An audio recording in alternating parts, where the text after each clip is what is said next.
सहनाववतु सहनौ भुनक्तु सह वीर्यं करवावहै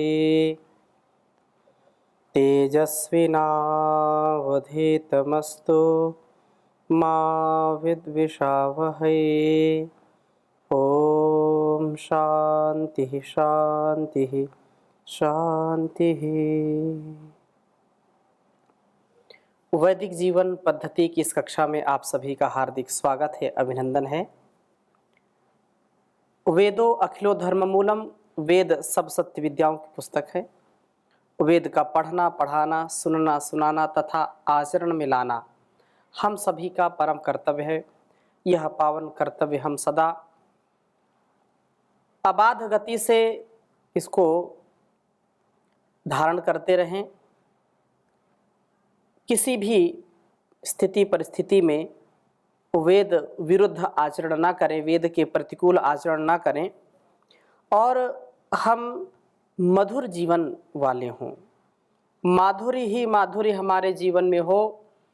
हम स्वयं भी मधुरता से युक्त व्यवहार करें और हमारे लिए जो भी कल्याणकारी इस संसार में उस परमात्मा ने जो भी व्यक्ति वस्तु स्थान के रूप में हमको प्रदान किया है, हम उनमें भी पूरा उत्साह, पूरा समर्पण बना करके रखें और परस्परता, चाहे व्यष्टि से समष्टि की बात हो, व्यक्तिगत जीवन से पारिवारिक जीवन, आध्यात्मिक और सामाजिक जीवन जो भी हम जीते हैं, तो वो सब जब मैत्रीपूर्ण ढंग से करते हैं, मित्रता भाव से करते हैं, स्नेह भाव से, माधुर्यता से युक्त होकर के, मधुरता हमारे जब व्यवहार में होती है और वस्तुओं को भी हम, व्यक्तियों को, स्थानों को भी हम मधुरता से युक्त समझें, जाने,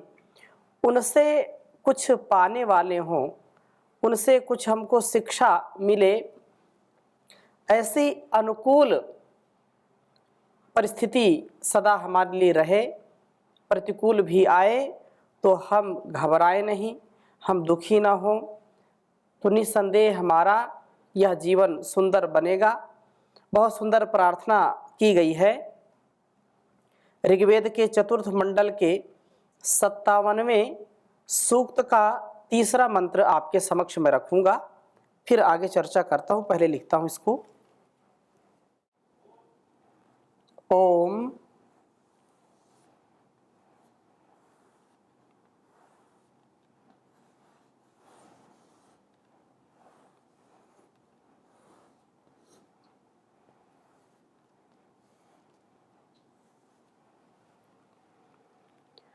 मधुमती रोषधिर्द्यावा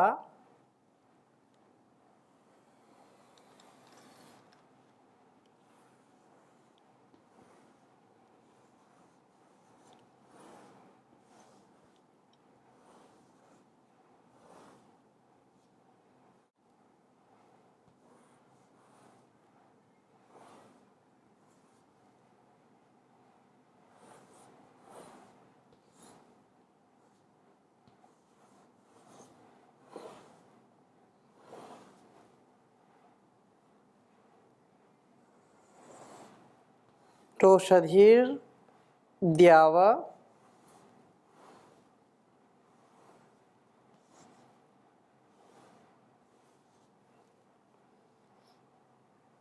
आपो मधुमन्नो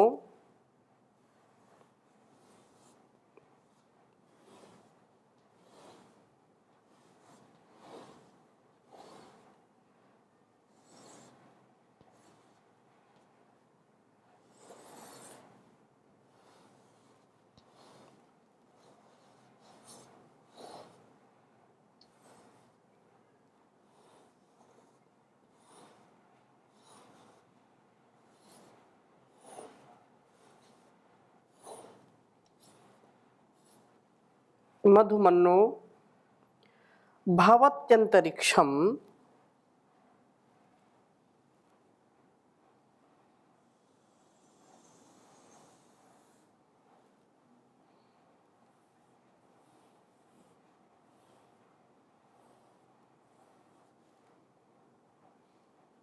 भवत्वंतरिक्षम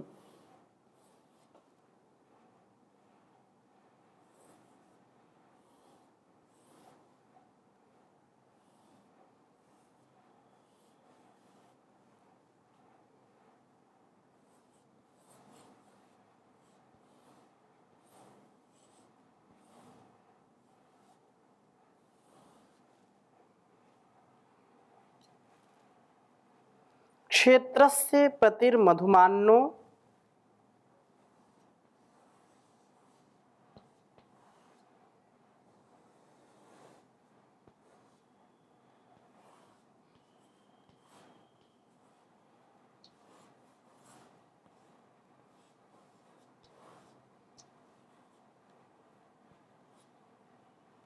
क्षेत्रस्य पतिर्मधुमान्नो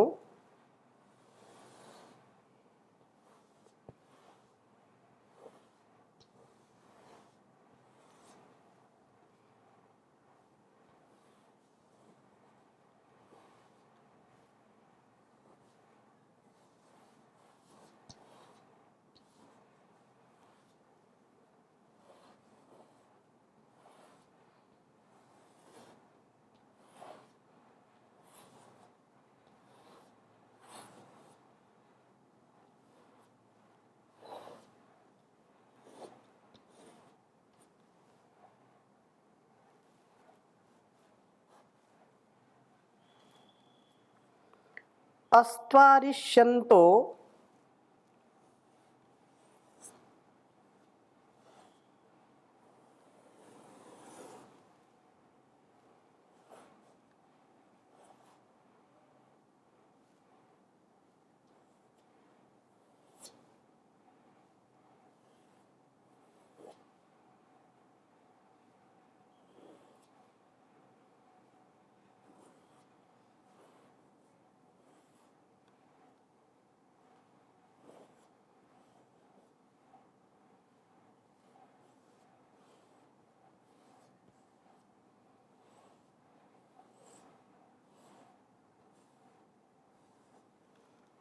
अस्त्वरिष्यन्तो अन्वेनं चरेम।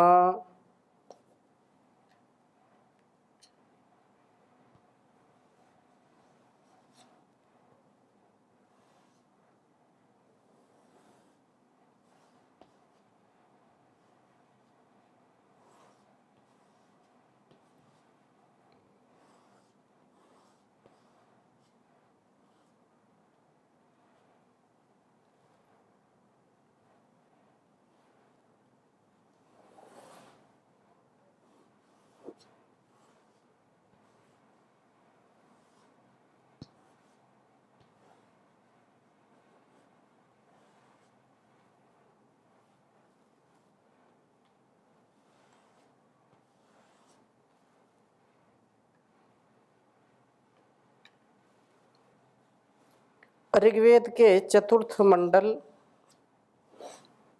के 57वें सूक्त का यह तीसरा मंत्र है।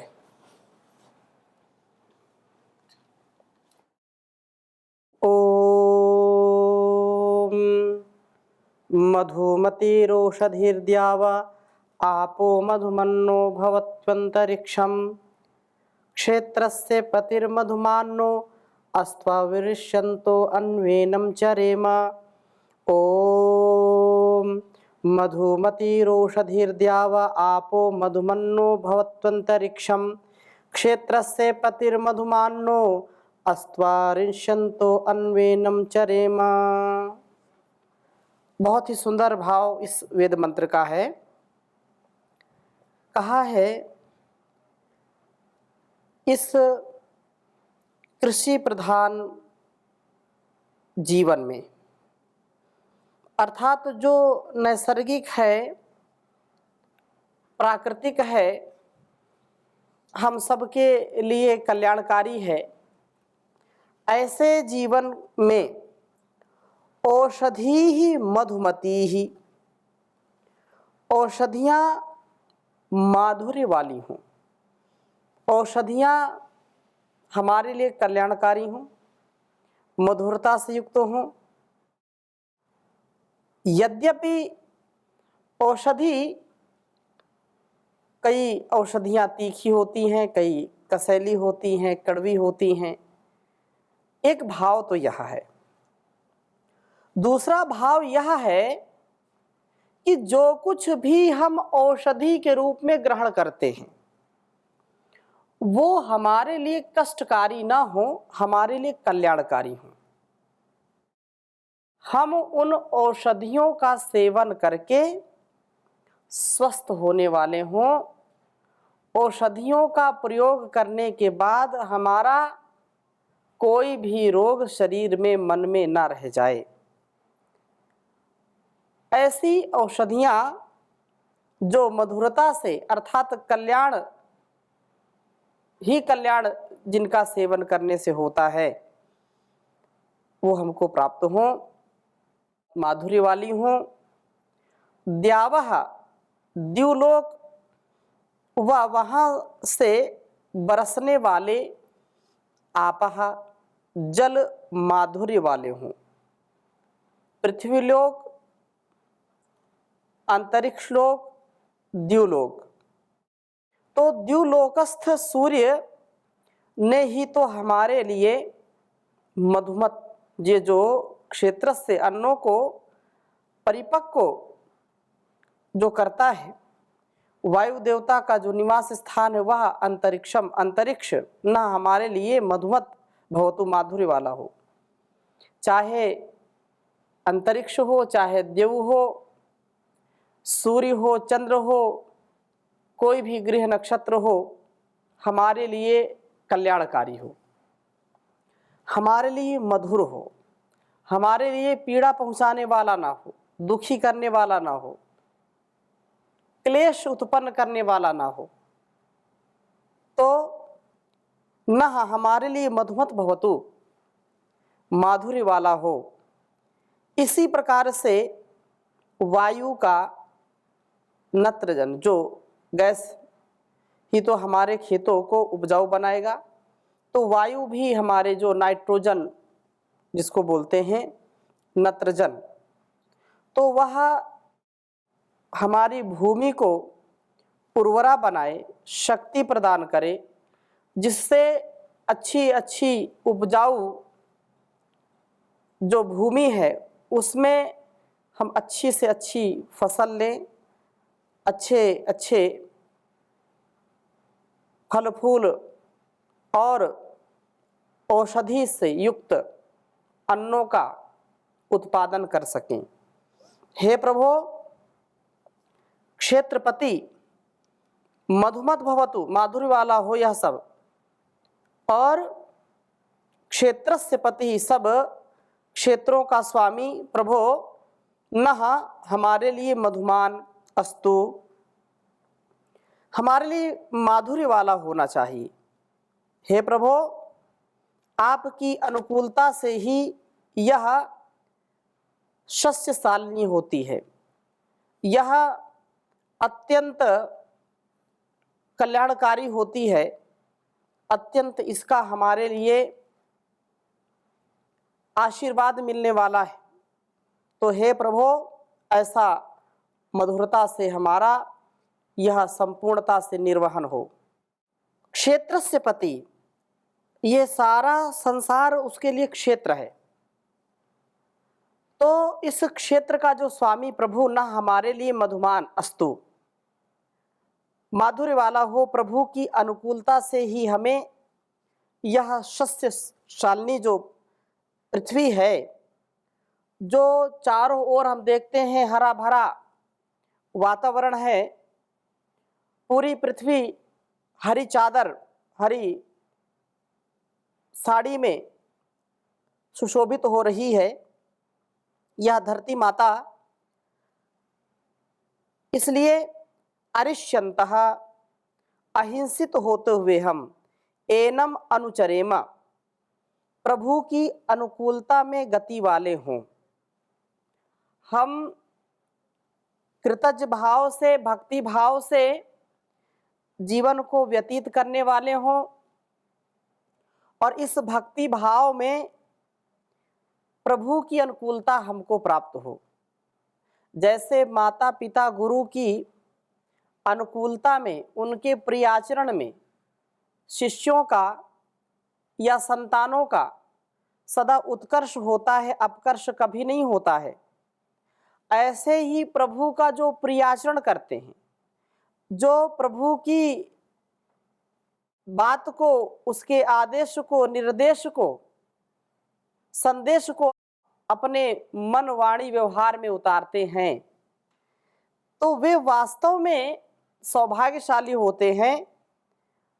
प्रतिकूल आचरण वाले कभी भी सौभाग्यशाली नहीं होते हैं, क्योंकि प्रभु का स्मरण ही हमारे दुर्गुणों का नाश करने वाला है। प्रभु का स्मरण करते हैं तो हमारे अंदर की जो कुभावना है, कुवासना है, जो हमारे अंदर का संकीर्ण स्वभाव है, वह ध्वस्त हो जाता है प्रभु का सुमिरन करने से, उनका ध्यान करने से, उनका चिंतन करने से।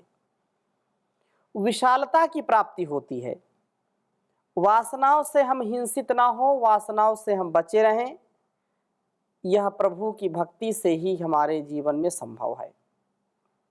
इस प्रकार से इस वेद मंत्र की जो प्रार्थना विशेष है, औषधियां, द्युलोक, जल, अंतरिक्ष और इनके स्वामी वे प्रभु हमारे लिए माधुर्य प्रदान करने वाले हों। संसार का समस्त वैभव हमको सुख देने वाला हो, कष्ट से हम बचें, दुख से बचें, और दुख तो कोई चाहता ही नहीं है। इसलिए यहाँ यह प्रार्थना है, और प्रार्थनाएं जो होती हैं वे प्रार्थनाएं स्वीकृत होती हैं, उनको स्वीकार किया जाता है। लेकिन जब हृदय से ऐसी पुकार हो, ऐसा भाव हमारा हो, तो निसंदेह हम सुखमय जीवन जिएंगे। और इसी प्रकार कहा है चौथे मंत्र में भी कि हमारे जो भी संबंध हों, जो भी हमारे अंग संग जीने वाले पशु पक्षी हों, वे सब हमारे लिए कल्याणकारी हों, सब मधुरता से युक्त हों, सुखकर हों, सुखकारी हों। चाहे हाथी, घोड़े, गाय, बकरियां, रस्सी, चाबुक, जो कुछ भी है इसमें कहा, वो सब हमारे लिए सुख की वृद्धि करने वाले हों, कभी भी उनसे हमको दुख ना मिले। और पांचवें मंत्र में कहा, ओम सुनासीरा विमां वाचम जुषेथाम यद्विचक्रतु पयः तेने माम उपासिंचतम। ये कहा कि सुनो वायु, सु एति अंतरिक्षे सीरः आदित्यः। कहा कि सुना सीरव, वायु और सूर्य, इमाम वाचम जुषेथाम, हमारी इस वाणी का प्रीति पूर्वक सेवन करें। यत दिवी, द्युलोक में, पयः चक्रथु, जल को करे, और तेन, उस जल को या उस जल से, इमाम, इस भूमि को, उपसिंचितम, सींचे। सूर्य से ही हमको जल मिलता है, सूर्य ना हो तो जल नहीं हो सकता, वृष्टि नहीं होगी। तो सूर्य हमारा जल का वृष्टि कराने वाला है, जल का प्रापक है, वो प्राप्त कराने वाला है। सूर्य से ही जल वाष्पीभूत होकर के द्युलोक में पहुंचता है, और उससे बने हुए पर्जन्यों को, वायुओं को स्थान स्थान पर वो प्राप्त कराती है। इन दोनों के द्वारा जल से सींची गई इस पृथ्वी, जिस पृथ्वी में सब प्रकार के अन्न होते हैं, वह सर्वाधिक गुणकारी होता है। वर्षा का जल फसल के लिए भी और व्यक्ति के लिए भी, मनुष्यों के लिए भी अत्यंत लाभकारी है। आसुत जल होता है, शुद्ध जल होता है। लेकिन जो प्रथम वर्षा का जल होता है, धूलिकण होते हैं, अलग अलग प्रकार से, कभी कभी लोग बोलते हैं तेजाबी वर्षा हो गई, अर्थात जो आकाश में इतना प्रदूषण है, धूल, गैसें अलग अलग प्रकार की, तो जो प्रथम वर्षा होती है उसके जल से बचना चाहिए, उसमें भीगना नहीं चाहिए, ऐसा लोग कहते हैं। और वास्तव में वर्षा का जल जब फसल के ऊपर पड़ता है तो फसल बहुत अच्छी होती है। यहाँ का जल जो आता है उसमें उतना प्रभाव नहीं पड़ता। तो हम पृथ्वी को जब इस वर्षा से सिंची हुई देखते हैं तो चारों ओर हरियाली हरियाली होती है, मधुर अन्न हमको प्राप्त होते हैं। ऐसे वे प्रभु मधुर अन्न प्राप्त कराएं। और इसी प्रकार से कहा कि सब प्रकार से ये सुखकर हो, दुखकर ना हो। वास्तव में कोई भी व्यक्ति दुख को चाहता ही नहीं है, परंतु दुख तो आता ही आता है। दुख को दूर करने का उपाय क्या है? प्रभु की भक्ति, उसकी आज्ञा का पालन करना। ये जीवन बार बार मिलता नहीं है, एक बार मिल गया तो ना जाने कब मिलेगा, लेकिन जीवन मिल गया तो हम इसकी कदर नहीं करते, इसको जो महत्व देना चाहिए नहीं देते हैं। लेकिन जैसे जैसे इसकी समाप्ति आती है हम तड़पते हैं, बिलखते हैं कि हमारा जीवन व्यर्थ चला गया, हमने कुछ प्राप्त नहीं किया। इसलिए बहुत प्रसिद्ध है, बड़े भाग्य मानुष तन पावा, सुर दुर्लभ सब ग्रंथ ही गावा। और कहा मनुष्य जन्म अनमोल रे, इसे माटी में ना रोल रे। अब तो मिला है फिर न मिलेगा, कभी नहीं कभी नहीं कभी नहीं। तू सत्संग में आया कर, गीत प्रभु के गाया कर।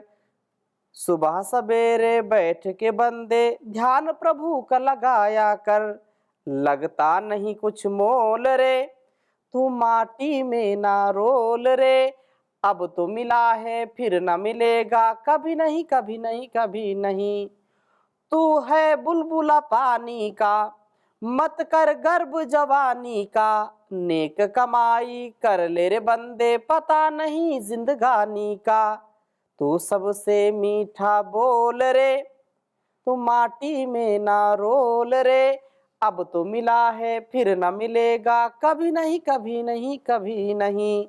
मतलब का संसार है, नहीं इसका एतबार है। संभल संभल कर पाँव धरो, फूल नहीं अंगार है। तू पूरा पूरा तोल रे, तू माटी में ना रोल रे। अब तो मिला है फिर न मिलेगा, कभी नहीं कभी नहीं कभी नहीं, कभी नहीं कभी नहीं कभी नहीं। ओम शांति शांति शांति।